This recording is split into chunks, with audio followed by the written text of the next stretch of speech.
guys, welcome back to Irish Footy Vlogs. Welcome back to another review show, Premier Division that is, and delighted to welcome Luke McQuillan, media man, I suppose it's fair to call you, Luke, at Drogheda United, one of them anyway. Thanks for coming on. No worries, thanks for having me. And JP, of course, is here as usual. I think you're in the kitchen today, JP, are you? You look like you're in a tunnel, but anyway, we'll go ahead. We'll start off. We'll start off with the Belfield Bowl because this game is on Thursday where UCD were defeated 3-0 home to Shamrock Rovers.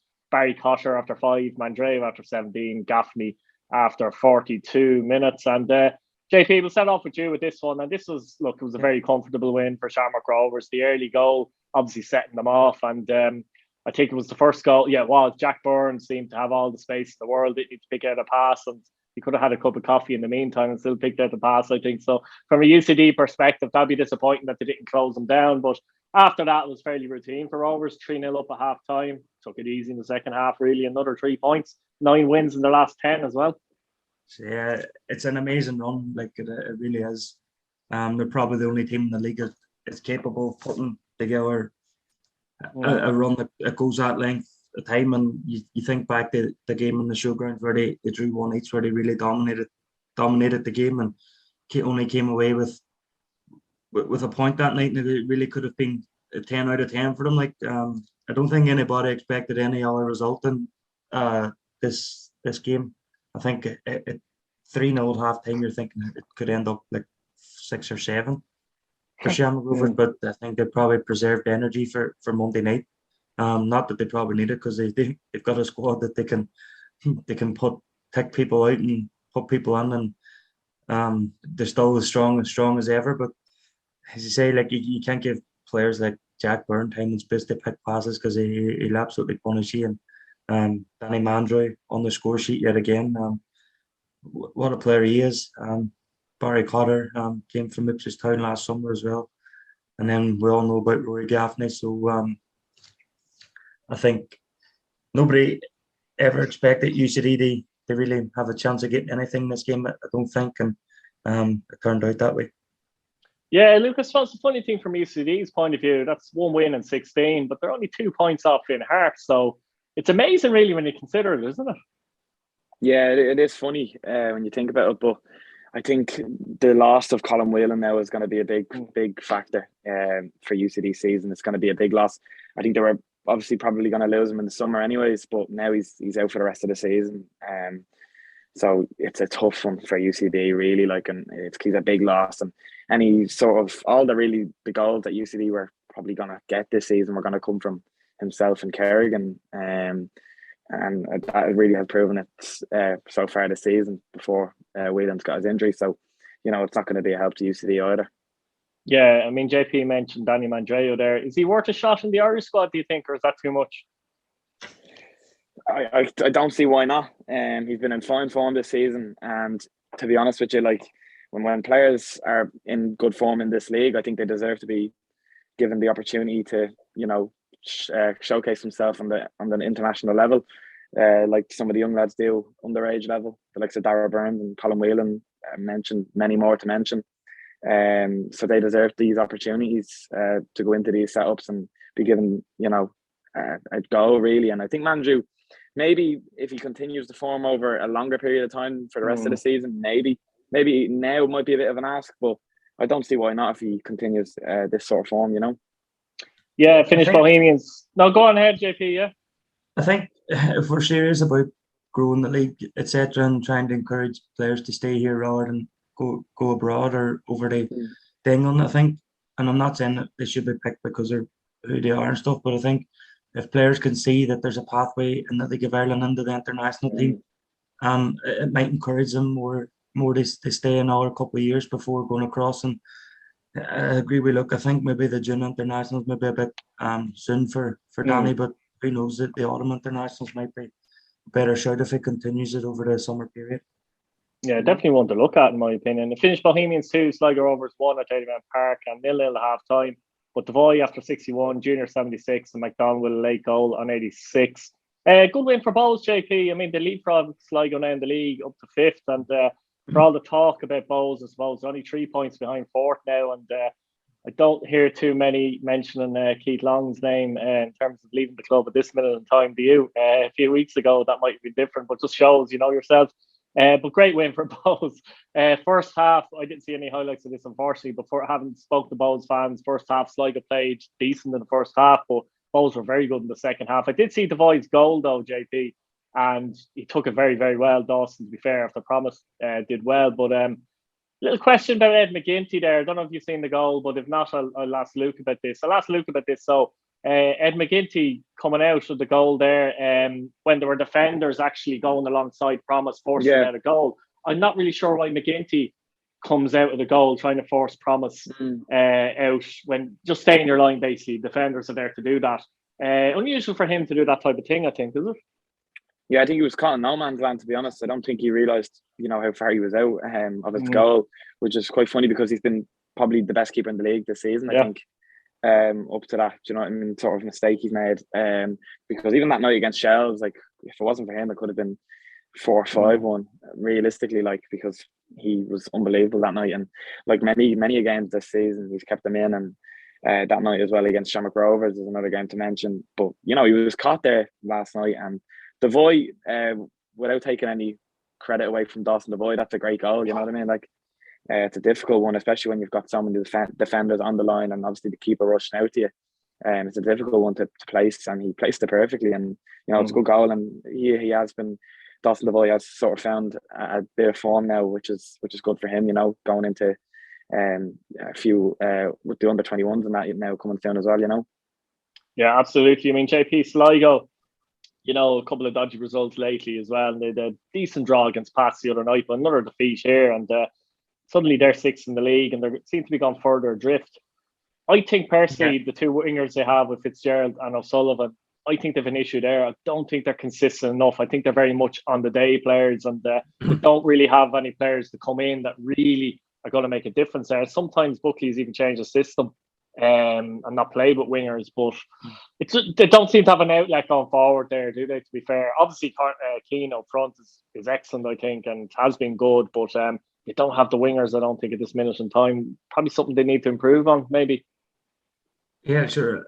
We saw it with Fitzgerald last year at Derry. Like, his touchdown is very much on his day is good, but if he's not on it, then quite possibly you're not going to get a lot out of him. He seemed to make more of an impact at Derry when he came off the bench, and I think he started the last game of the season in Oriel Park last year, and he played really well that night, and the same for the week before, the last home game the week before. And he seemed to start the season well at Sligo too, but it's not just all down to him. So I don't want to be trying to be picking him out. But it's the same with any striker. If you're not getting the service, you're not going to score goals. And Adam Keane at the start was scoring for fun, and that's because he was getting the service from the wide men and the midfield. And it touched on, you said there about Bowes, they're not calling for Keith Long's head anymore. Football's a funny game, especially in this league. 1 week you could be looking over your shoulder, possibly being dragged into a fight near the bottom, and a couple of good results over the course of a few weeks, and all of a sudden you're in a shout for the European places, and you only have to look at, we'll touch on it now later in the show, look at Dundalk, and they were looking over their shoulders at possibly maybe having a fight with Bowes and Pats and Drogheda, and all of a sudden now they're looking up at maybe trying to challenge Derry for that second spot. So it's about putting a few wins together, get yourselves up the table, and Bowes has done that. And like, Junior's got himself on the score sheet against another of his former clubs, and Dawson Devoy, who we've picked out as playing a bit deeper this season, maybe to try and suit different players and or to compensate for the loss of other players. And he's picked up a goal, and unfortunately I haven't seen it, and I love to maybe see it but before the weekend's out. But great win for Bowes, and they've got leapfrog Sligo, and who we thought were maybe going to be the biggest challengers to maybe Derry and Shamrock Rovers this season, and it's turned out now that they're looking might even be challenging for Europe, never mind being challenging for the top two. They played Derry on Monday night, so I don't know if that's a good result for Derry based, or is it a bad result for for Sligo, because as you know, like Derry will want to have their own reaction, the same as Sligo, so it's going to be an interesting match Monday night, that one. But a great win for Bulls. Exactly what their fans would have wanted after the defeat they Dundalk last week, and it puts them right back in the mix, especially with St. Pat's losing as well. We'll get on to Derry City. You finished Derry City 1, Dundalk 2. Benson, the crack after 9 minutes. Second Tunde got them back in the game. Derry, that is, after 75. And Hooban finished, lovely finish actually, to be fair, after 81. But that's 2 points in the last 12, JP. Isn't that right for Derry City now, which is disappoints their fans and management, the players alike, I suppose. And the game itself, I suppose, as I said, Benson's finish was a cracker.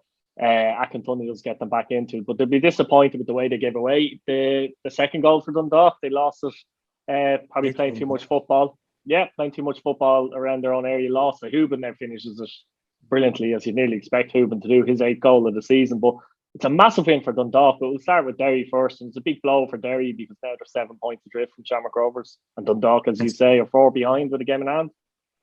As we said when we were on about Rovers earlier, it's 9 wins in their last 10. For Derry, it's 2 wins in their last 9.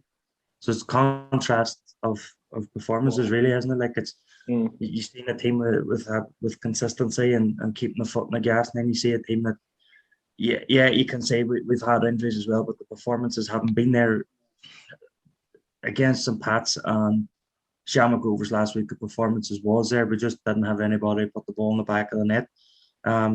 Or we couldn't put the ball in the back of the net. McGonigal did have a few chances. We hit the post against Pats. Last night, we were played for most of it. Dundalk came. It was probably similar to what we did to Pats a few weeks ago, Keith, down in Richmond Park. We got after them early. We forced them into mistakes. They forced us into mistakes. Caused a bit of doubt in the players' minds. It caused a bit of doubt in the supporters' minds. Robbie Benson take absolutely nothing away from him. A great curling effort from the edge of box. My point of view, far too much time and space to pick out his spot, but you can't take nothing away from it. It's an absolute great finish. We made a substitution. We took Ronan Boyce off, moved Dummigan to right back, put Akintunde on. He went on the right side, caused a few problems. I think it was for Dara Leakey down that side. Leakey gets caught with a diagonal ball, gets caught out, and Akintunde kills it on the chest, and Leakey brings him down. And a great ball in by Brandon Kavanagh. Akintunde, he outmuscles Leakey again at the back post and heads it past the keeper. And at that point, Derry, the momentum's with Derry. We're starting to put Dundalk on the back foot, and then up the other end, we try to play out from our own. Yeah, we try to play out from our own corner, not our own corner, but in our own corner, if you know what I mean. And we get out of it, and then we get the ball in the edge of the box, and we lost it again. And Pat Hoban had only one chance in the whole game, and he scored. And that's what top strikers do. They do not do nothing for maybe 80 minutes, and then you give them a sniff, and they'll kill you. And that's what he's done. It's what he's done his whole career. Like, he even in England, I know he probably wasn't as prolific over there, but in terms of his League of Ireland career, he's been absolutely prolific. And you think you maybe have him, and he goes and comes up with a winner. But for Derry, I don't know what's gone wrong over the last 4 or 5 weeks. We just have, as I say, like, we had 2 good performances against Pats and Shamrock Rovers and got 1 point out of it.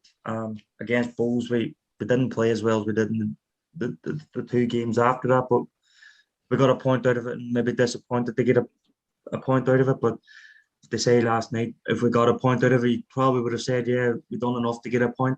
But I think you have to flip it right now and say that Dundalk were full value for 3 points. Yeah, I mean, Luke, Dundalk are going along nicely. You love that. 2 defeats in 16 as well. And look, it seems like Stephen O'Donnell has they're improving as they go along as well. Like, they've obviously picked up more wins. At the start of the season, had this issue, didn't they, where they were drawing a lot of games. But and I seen them actually at Headington Park against Drogheda, and I thought they were terrible that day. But since then, they've been pretty much excellent. And but when, as JP says, when you have players like Hooban with a hunger and a desire in them, he doesn't need many chances. Like, they just seem like a tough team at the moment, don't they? And they're actually playing some good football as well. But they go to Brandywell and get a win, give them even more confidence. And they look fair and favourites for 3rd place at the moment, don't they? At least. Yeah, they look. Well, at least, yeah, absolutely. That's what I'm saying. That's why I said at least, JP. Yeah. It is funny. It's funny, you know, because I remember that night looking at Dundalk, obviously, and heading the game park, as you mentioned, Keaton. You know, at 1-0 draw, they were, you know, they're still the better team. You nearly expected Dundalk to, you know, go at Drogheda and force Drogheda into mistakes, and, you know, maybe you'll get a scrappy goal or something. But they didn't even have a half a chance after we scored the goal. So I was a bit like, this Dundalk team, I was a bit had me doubts about it. But to be honest as well, you have to remember that it's a bit of a rebuilding up there. You know what I mean? It's after the owners and, you know, who's going to be the manager, this and all that. And, you know, they've got their man, they got who they wanted. It's about giving him time. And, you know, I think he's playing. I actually think Dundalk are doing better than I thought they would. Playing way above expectations for definite. You know, third at the minute and a good few games unbeaten, and they're looking like a really, really hard team to beat, which is a good thing as well. And, you know, the first goal last night, it's Sambone steps in. You know, I know there was fans have had their doubts about Sambone, you know what I mean, but played well at centre back. Yeah, he can step in as well, which is a good thing. He's got that bit of versatility about him as well. He plays a lovely ball into Benson, who, you know, leashes a thunderbolt into the top corner, well, middle of the net. But it was a great goal in the end, you know what I mean. And no chance for Maher to save it. And then I think Derry, you know, I think JP made a great point. You know what I mean. I don't think the second goal, you know, comes from nothing. You know, Derry have the ball and they lose it, and then it's a half chance for Hoban, and he takes it. Like, and that's the sort of striker he is. He takes half chances and he lives off that. And you know, and if you give him a sniff, he'll take it. And, you know, I think all the defenses in the league will tell you that as well. Like, he's just that type of player, and in around the box he's lethal, and he always has been. So yeah, no, it's a good win for Dundalk, who, you know, are going to be full of confidence again, and they just keep rolling and they'll keep getting 3 points. It's going to take a really good team to stop them, I think. Hard to actually believe that was their first away win of the season, JP, as well. It was always going to come at some point. Like, they were 3-0 up against UCD the other week, and they drew 2 each. And Shelbourne, I think, was the game in the Brandywell their first away one as well. Shelbourne, that's right. Not sure I think it was, even though they'd been unbeaten. So I'm not liking that kind of record. The teams are getting their away. No one's away from home, and they're coming to Brandywell and winning. But it's a worrying trend for me, the fact that we've conceded a few goals now at home by trying to play out from the back, and we've lost the ball. And I don't know, like, I'm not going to tell Rory Higgins what to do. Like, I'm sure he knows what he has to do, or like, but it's worrying for me that we're losing the ball and we're conceding, and I'm not sure what we do to try and nullify that.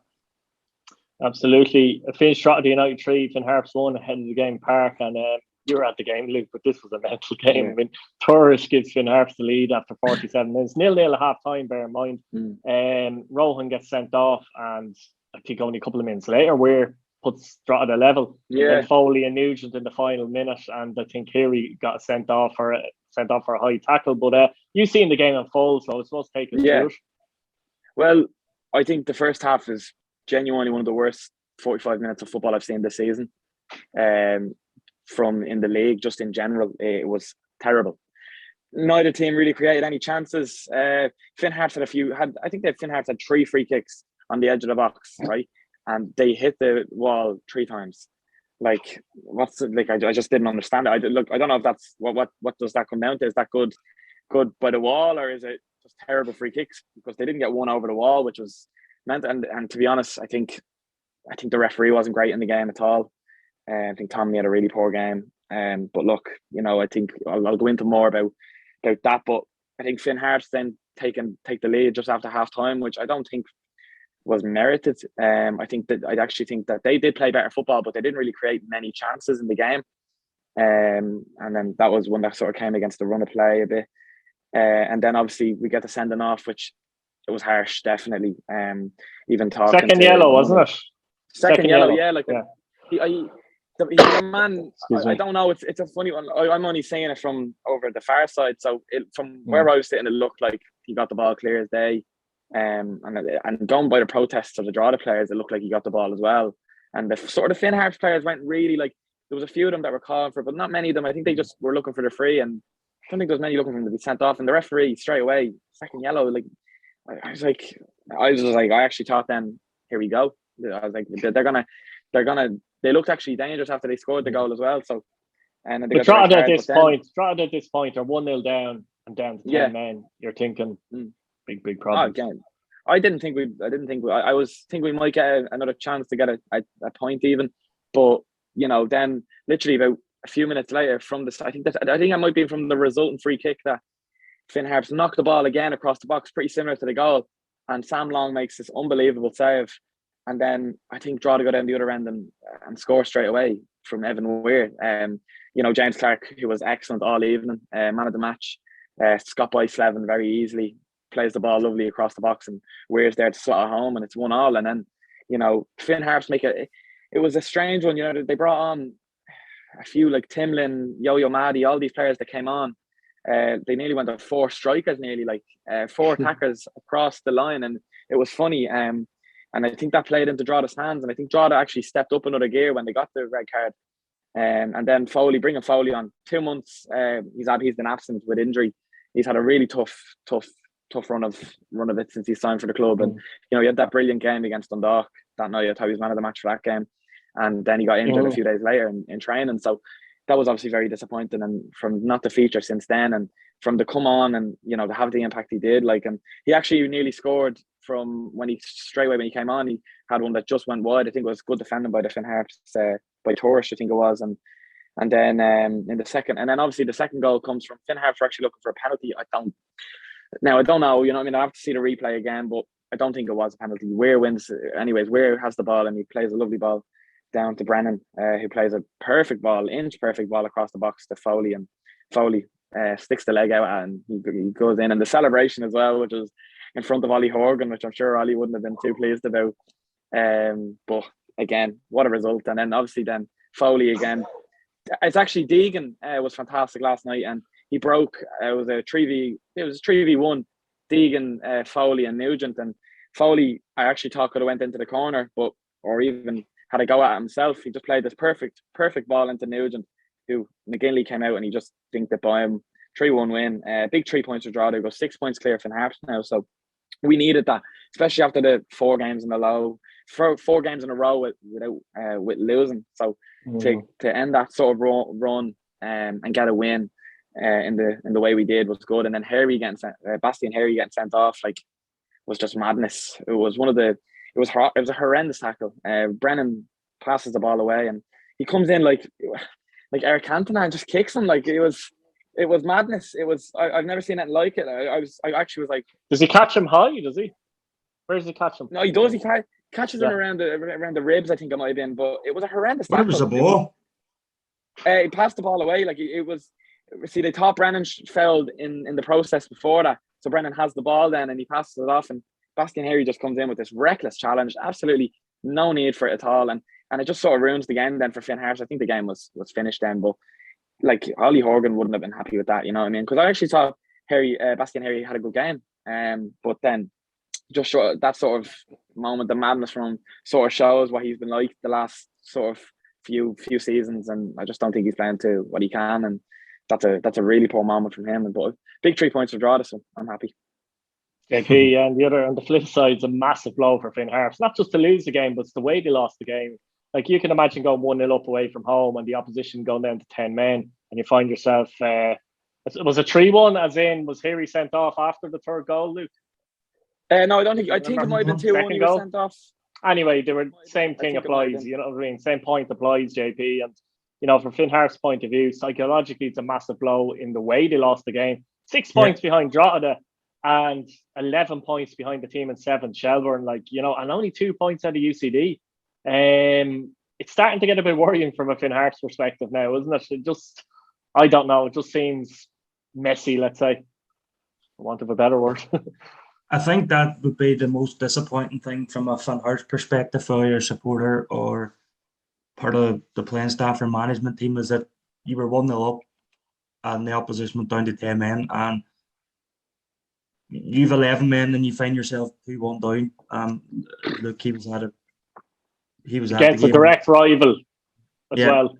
Exactly. And look, he was at the game, and I think he said that the red card galvanised Drogheda more than it did Finn Harps, and that'd be the disappointing thing, because Finn Harps at 1-0 up, 20 minutes. Was it 20 minutes to go when the red card happened? So you're 20 minutes away from moving level with Drogheda, and dragging them into the fight for the bottom two, and potentially opening up a gap between yourself and Finn Harps, and all of a sudden you're now 6 points adrift of Drogheda and only 2 clear of UCD. And I think whenever UCD won the playoff last year, I think a lot of people were saying that, well, Finn Harps are lucky that UCD won that, because they now have a chance of getting into the playoff, where if Waterford had won it, I think a lot of people would have had Finn Harps relegated before a ball was kicked.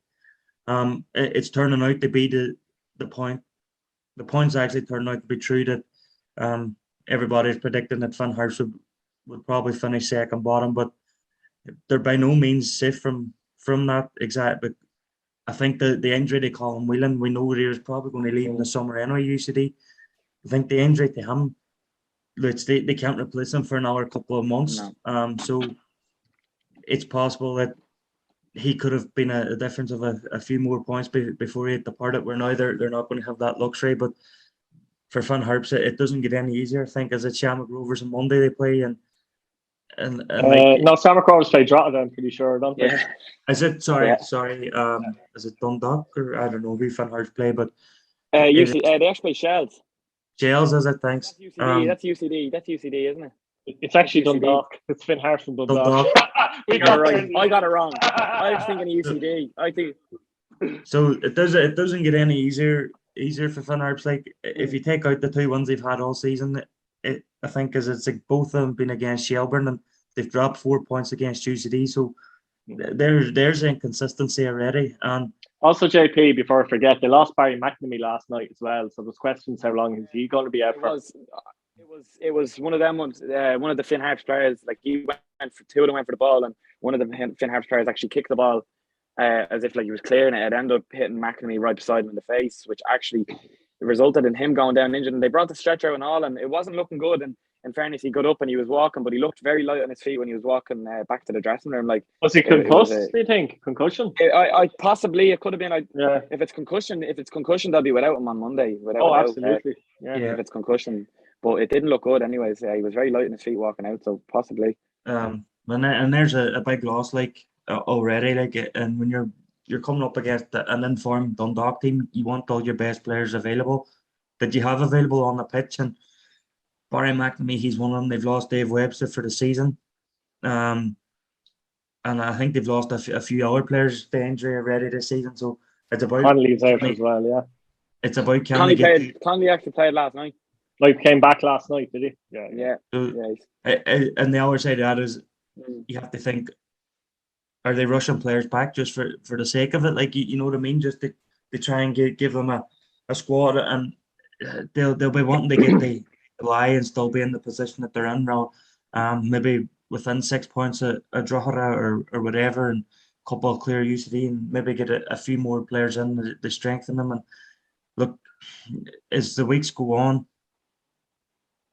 there seems to be more doubt in terms of Ollie Horgan. You know what I mean? The fans are, as I've seen the fans being critical of him the last few weeks on social media, and you just wonder, will he last the season? As you know what I'm saying? Like, we know that there was doubts of whether he was even going to be this season, and it's not looking good for Finn Harps, is it really?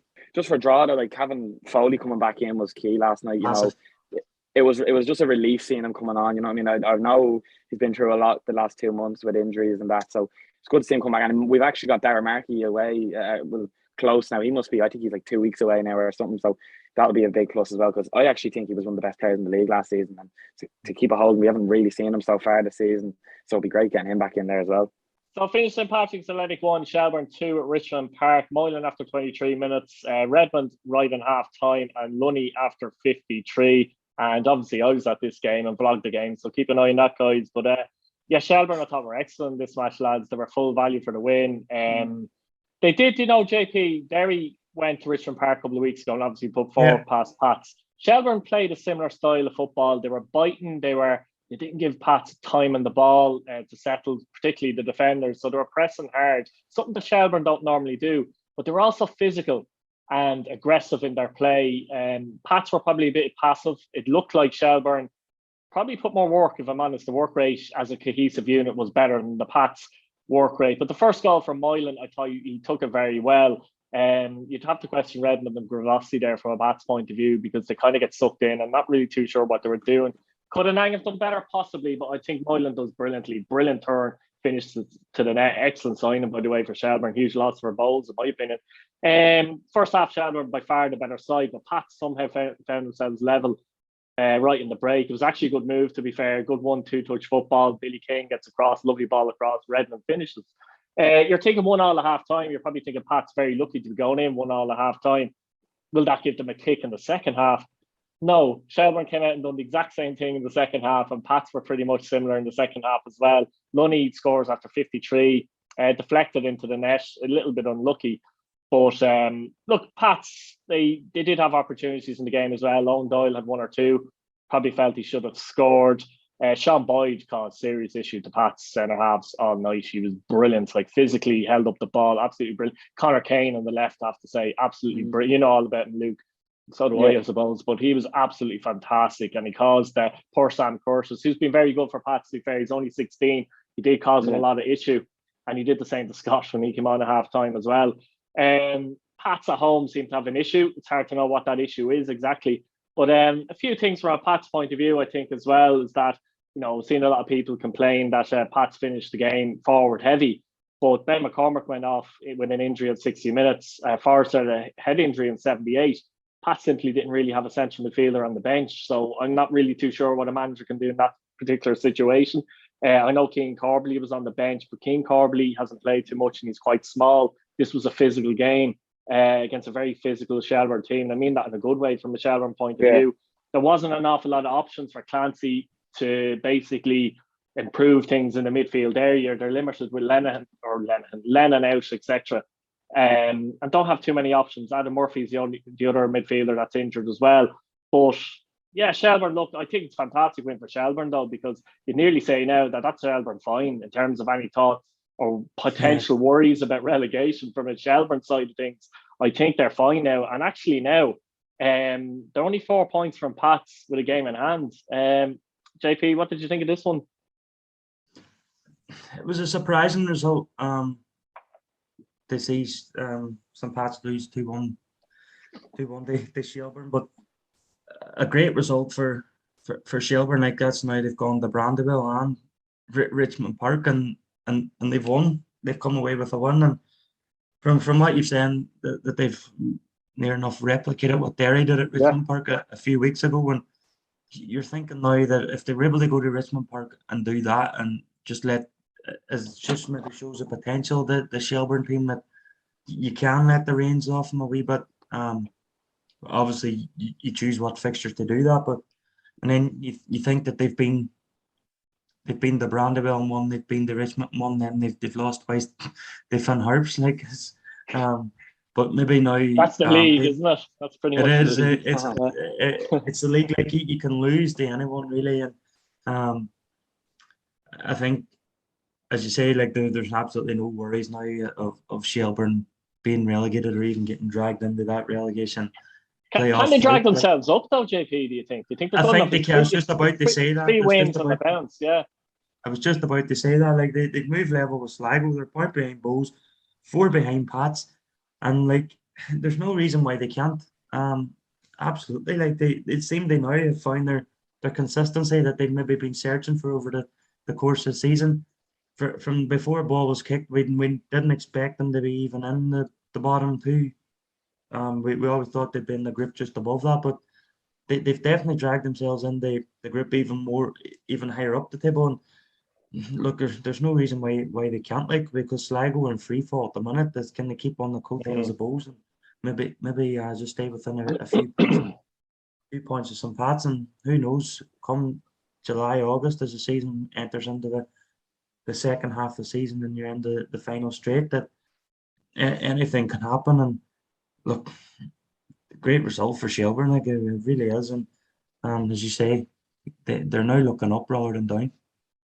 Yeah, look, I mean, from a Pat's point of view, how do you actually see Pats? Obviously, you know Tim Clancy well, 4 years at Drogheda, etc. And he's come into a situation there where the team that finished second won the cup, but a messy situation. You could argue with O'Donnell the way he left, and you know, a lot of players left, key players left the club, big leaders as well, and you know, you just get the feeling that Tim hasn't really had the time really to put a squad together yet. And it's very much in transition. Would you agree with that personally, or how do you see it?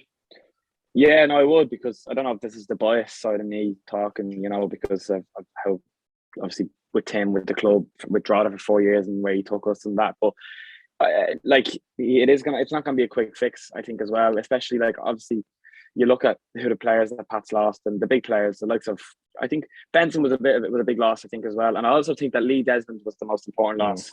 I think it's you know, when you take a player like that out of a team, and he was a leader, like just a leader both on and off the pitch. And you know, I'm sure if you spoke to any Pats player, they tell you the exact same thing. You were there last season. You know, it's a big player. And when you lose him, it sort of does take a bit, even a bit out of the club as well. You know, that type of way. Yeah, he was Mr. Pats really in many ways. Yeah. And it's not going to be a quick fix for Pats and for Tim. And I think they have shown glimpses of what they are capable of. I think the window now coming up for Tim, I think that might be an opportunity for him to maybe bring in some more players, a bit more quality as well. You know, I don't think. Look, I'm not going to take it away. You know, I think Pats have had quite a lot of clean sheets, but there is questions about the fullbacks. I know you've had questions about Jack Scott, and I fully agree with him. I don't really rate him, to be quite honest. And I don't think he's been a good signing for Pats. Saying that, again, you know, he might turn around second half of the season. It's hard to know, but I think it's the midfield, Luke, the midfield's an issue as well, because they pretty much have only had Forrester and O'Reilly available in the midfield for most of the season. When you're playing Friday, Monday, I can even see with Chris looking a little bit maybe fatigued. You know what I mean? Yeah. It's difficult. It means you have to play two in midfield, and it's very difficult to play the exact same midfield every week, isn't it? Yeah, it is. And I think they are quite similar, O'Reilly and Forrester, that they both like to get forward. So it nearly might catch Pats out a little bit as well, which I don't think is a help. When you have Lennon there who's happy to sit back and, you know, do the dirty work, and you've got Forrester, who going forward is one of probably the best player in the league. You know what I mean? He's unbelievable, and I think they're quite similar to each other. So I think, you know, maybe when you get Lennon back in there, it'll be a big plus for Pats, because he can sit nearly and, you know, do the dirty work, as I said, and break up the play, and he can pass as well. His passing range is fantastic. I remember watching him early on last season against Drogheda. I think it was the second game of the season, and I was like, he is serious. And I know he was involved with the 21s as well, at the same time. And, you know, his passing range is very, very good. And when you're sort of playing the position you need that. But going forward as well, I think I've had a few doubts about Pats. I just think they're lacking a bit of something up top as well. I think Owen Doyle is nearly having to drift out wide nearly to get play, which is not what you want. You want him in and around the box, because, again, pretty similar to Hubin, as we were saying earlier on, half chances is what he'll get, and he'll score as well. But his all-round play is good as well. But, you know, get him in the box and he will get you goals. So I think he's good as well. I watched him that night against Drogheda in Edinburgh Park. He played off the shoulder of the Drogheda defence, which he was very good at doing, and they got the ball into him a few times, and he obviously got his goal, but he got a few other opportunities as well. But I think there's definitely a lack of consistency in that Pats team at the minute. But for Shells, it's a big win, and I watched them against Drogheda there last week as well, and I think they were very physical. They just pressed Drogheda high and caused a lot of mistakes from the Drogheda backline. You know, they were very, very physical. You know, I still don't think they played well that night. Don't think they were great that night, but they got the win again. And they've 3 wins in a row now, and I think it does sort of, you know, build the gap. Like, we're 5 points, I think, behind them now. So still, I was looking at that game. I was looking at saying if we beat Harps, then Shells might lose the Pats, which I actually just thought would. We'd be 2 points behind Shells then, you know what I mean? But big win for Shells, and fair play to Duff on that, you know what I mean? The 3 games he's been on the sideline, not on the sideline, he's been up in the stands. They win, so it's funny. It is funny. It is funny. I seen that mentioned actually. Shell's Yeah. fans mentioned that as well. I was actually that was my next question, my final kind of thing. Really, is that I suppose with Damien Duff, we weren't really too sure when he came in, but you'd have to say you'd have to be happy enough with Damien Duff if you're a Shelbourne fan at the moment, wouldn't you?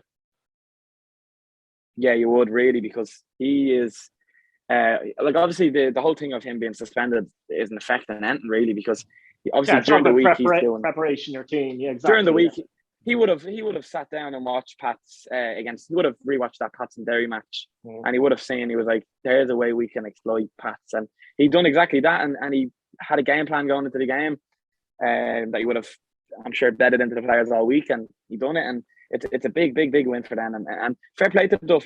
People will be quick to jump on his back when he loses games, but you don't see really the people giving him the credit when he does do well and gets wins, and I think he deserves a lot of credit at the minute. And people will, he could go 3 or 4 games in a row now without a win, and all the Shells fans will be calling in this, and not even just Shells fans from outside the league and fans from inside the league from different clubs will be like, oh, it's just because who he is, that type of way. So I think, big credit to Damien Duff and what Shells are doing there at the minute, because they're looking a really tough team to beat, which I was had my question marks about Shells at the start of the season, and physically they're a really good team in the midfield as well. Like, and JJ Lunny, A. Dervin, who was fantastic as well, and JJ Lunny as well, who got the goal. The 2 of them are very, very good players. And I know Coyle, I think he's been injured as well, hasn't he? So he actually got injured in the warm up, I think, against Drogheda, because he was down to play, and then they took him off the team sheet. But I had my question marks as well about Sean Boyd. Is he the type of player that Shells will get the best out of?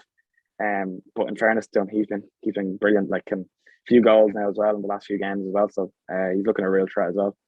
Like, you look at the way the fixtures have fallen for Monday night. It's a huge opportunity for Shelbourne. Up against UCD, they maybe overtake like Sligo and Bows and close the gap on Pats as well. Like, so. Would it be typical with this league for them to drop points there? It just Exactly. would be typical. It would, but you'd have to fancy them, It's a big opportunity as well, because Drogheda play Shamrock Rovers as well to get even, because to go 8 points clear of Drogheda, then that type of way. So, it's a good opportunity for Shells to really build on what they have, and to get 4 wins in a row in this league is a tough thing to do. So to do it, they'd be brilliant, and they're then looking up the table rather than behind them. So that'd be good for them. Predictions for the games on Monday. So quick kind of round the table predictions. We go Drogheda the Shamrock Rovers, JP. 2-0 Rovers. Luke. 2-1 Rovers. I think it's going to be hard to see past the Rovers. Yeah. At least you're honest. I agree with you, but I don't think it'll be easy. I'll go 1-0 Rovers. Shelbourne UCD, JP. I'll go 2-0 Shells. 2-1 Shells. It wouldn't be surprising. It's just right. The way this league is, I swear to God, you're talking great about Shells 1 minute, the next minute, But I do think they'll nick it. I'll go 1-0 Shelbourne. Sligo Derry. I'm going to go 1-1 draw. Luke? 1-0 Derry. I think Derry actually will kind of prefer playing away from home at the moment. They might nick this 1-0 as well. Pats Bowls, JP. 2-2. Luke? 1-0. 2-1 Bowls, I have to be honest. Finn Harps Dundalk, JP. 3-0 Dundalk. Luke? 2-0 Dundalk. 1-1. I think Harps might nick a draw here. There's going to be a few surprising results. So, look, guys, we'll leave it there. Thanks for watching, guys, and let us know what you think in the comments. Give us a few predictions for the games on Monday and your thoughts on the games on Thursday and Friday. Subscribe if you haven't already, and hit your bell notification button so you don't miss a video. And thanks again, guys. Brilliant stuff.